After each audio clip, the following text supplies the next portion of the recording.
আসসালামু আলাইকুম রহমতুল্লাহ। এটা একটা গ্রহ, নবগ্রহ পূজা বলা হয় এটাকে। কারণ গ্রহ যখন খারাপ হয়, মানুষ বিভিন্ন কাজে লিপ্ত হয় এবং কি অ্যাক্সিডেন্ট হয়, হয়তো মা বাবার সাথে বিচ্ছেদ হয়, এবং অন্য কোনো নিজের ভালো কাজের জন্য, অর্থাৎ সেটা খারাপ লাগে, ভালো কাজ করতে ইচ্ছা করে না।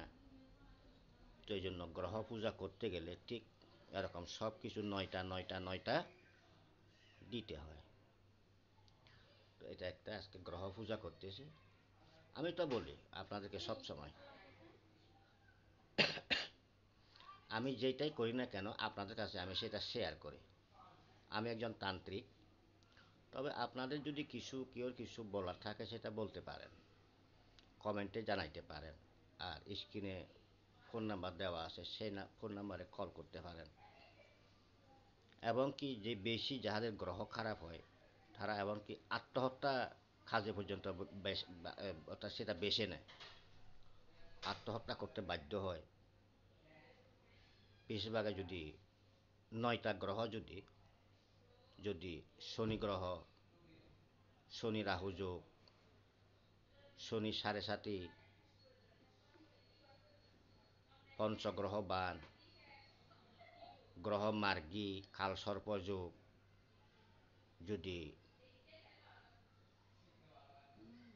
গ্রহ পূজা না করলে, তখন কিন্তু যে কোনো একটা বিপদ আসে। আর গ্রহ ইচ্ছা করলে অনেক কিছু করতে পারে। এই যে মানুষ যে বিভিন্ন রাস্তাঘাটে অ্যাক্সিডেন্ট হয়, গাড়িতে মারা যায়, কেন হয়? এগুলো গ্রহতে অ্যাক্সিডেন্টে মারা যায়, হয়তো বিভিন্ন দুর্ঘটনা মারা যায়। সব কিছু করে গ্রহ।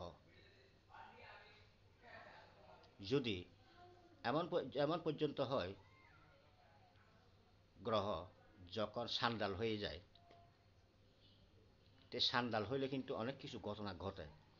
যেমন 2024 সাল, 2013 সাল, এই 2025 সাল,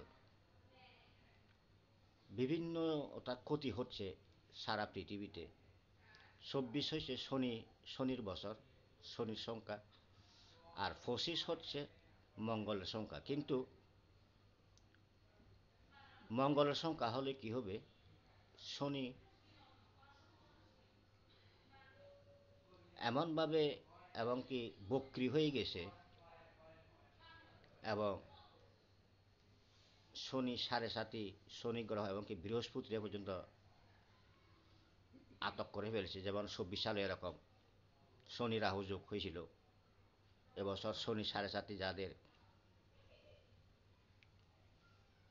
শনি ধাইয়া, শনি রাহু যোগ, গ্রহ মার্গী, পঞ্চগ্রহ বান, কাল সর্বদোষ,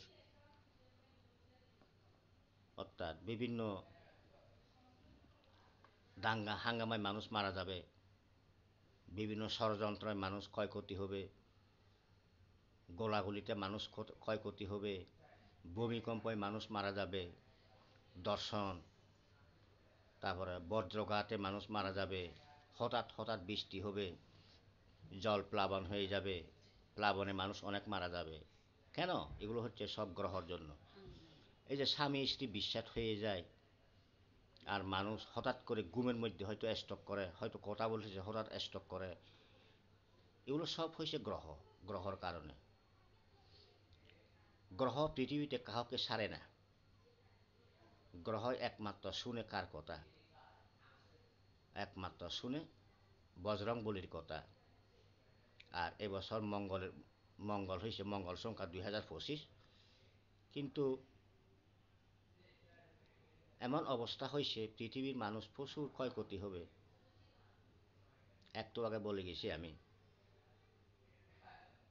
বিভিন্ন দাঙ্গা হাঙ্গামায় মানুষ মারা যাবে, যুদ্ধে মানুষ মারা যাবে, প্লাবনে মানুষ মারা যাবে, জলোচ্ছ্বাস, দর্শন, অপহরণ, এগুলো প্রচুর বাড়বে। তো এই বছরটা শেষ, ইংরেজি বছর শেষ, আরও প্রায় 2.5 মাস মতো মানুষ কষ্ট পাবে, তবে আস্তে আস্তে ঠিক হয়ে যাবে এগুলা। তো এই গ্রহ নবগ্রহ তাবিজ যদি ব্যবহার না করলে মানুষের অনেক ক্ষয়ক্ষতি হয়। সে এই জন্য আপনারা যদি কিছু বলার থাকে বলতে পারেন। আর আমার ইউটিউব চ্যানেল লাইক করবেন, কমেন্ট করবেন এবং শেয়ার করবেন এবং সাবস্ক্রাইব করবেন। আর ফেসবুক ফলো দিবেন, লাইক করবেন, কমেন্ট করবেন এবং শেয়ার করবেন। আমি যে কোনো কাজের ক্ষেত্রে আপনাদের সাথে সবার কাছে আমি শেয়ার করি। আপনারা আমার ভিডিওগুলো দেখবেন এবং অন্যজনকে দেখার সুযোগ করে দিবেন। কারোর যদি কোনো সমস্যা থাকে সেটা ফোন নাম্বার দেওয়া আছে, আপনারা আলাপ করতে পারেন অথবা সরাসরি আসতে পারেন। গ্রহ পৃথিবীতে কাউকে ছাড়বে না এবছর। নীল তারা মা, নীল সরস্বতী মা, মা বগলামুখী, এই তিনজনকে যারা সব সময় সকাল বিকাল স্মরণ করবে তাদের কিছুটা ঠিক হবে। তবে সব কিছু ঠিক হইতে আরও 2.5 মাস লাগবে। তো এই ঠিক আছে, আমি আর কি বলবো, আপনাদের সবাইকে আমি আন্তরিক অন্তরঙ্গ প্রীতি এবং শুভেচ্ছা জানাই। আপনারা দেশে এবং বিদেশে যে যেখানে থাকেন না কেন আমার ইউটিউব চ্যানেল লাইক করবেন, কমেন্ট করবেন, শেয়ার করবেন এবং সাবস্ক্রাইব করবেন। ফেসবুক ফলো দিবেন, লাইক করবেন, কমেন্ট করবেন, শেয়ার করবেন। না টেনে পুরো ভিডিওটা দেখবেন, সবাইকে দেখার সুযোগ করে দিবেন।